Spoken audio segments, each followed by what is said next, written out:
It's called the Impossible Burger, and it tastes like meat. It bleeds like meat, but it looks like meat, but it's actually made of like beets and other things. The Impossible Burger. The Impossible Burger. I give it a 10, and so does the Russian judge. What is an Impossible Burger? An Impossible Burger is a 100% plant-based burger. Okay. It's made with no animal products whatsoever. It's made primarily out of plant protein. It's made by a company called Impossible Foods. The Impossible Foods company is using neuroscience to create a patty that is made entirely of plants but smells, tastes, and feels exactly like beef. When scientists looked at why we as humans crave meat, they realized that one of the biggest contributors to it was something called hemp.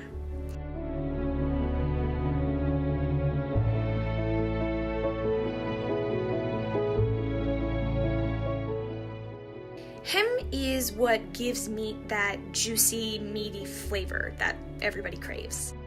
Impossible Foods extracted a hemp-infused compound from soy plants, which when prepared and mixed correctly creates that juicy, meaty compound.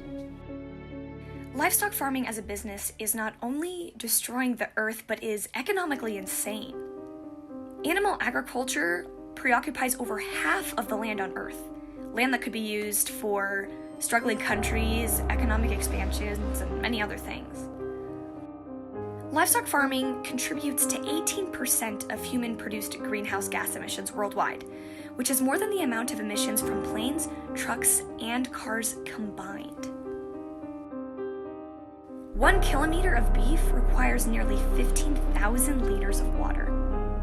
Water that could be sent to countries and people who desperately need it.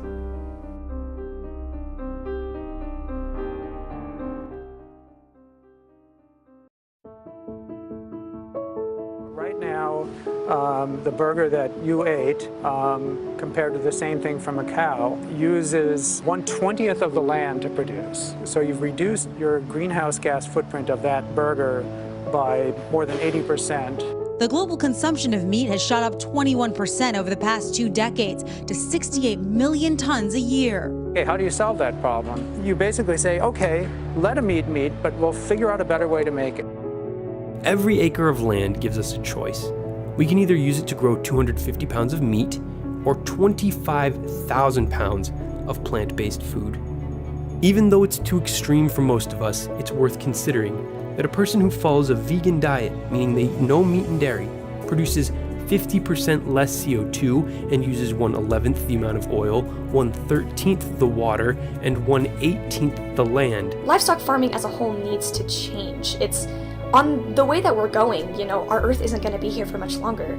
So the fact that Impossible Foods is trying their best to find an alternative to help us is super important, and we need to make the change.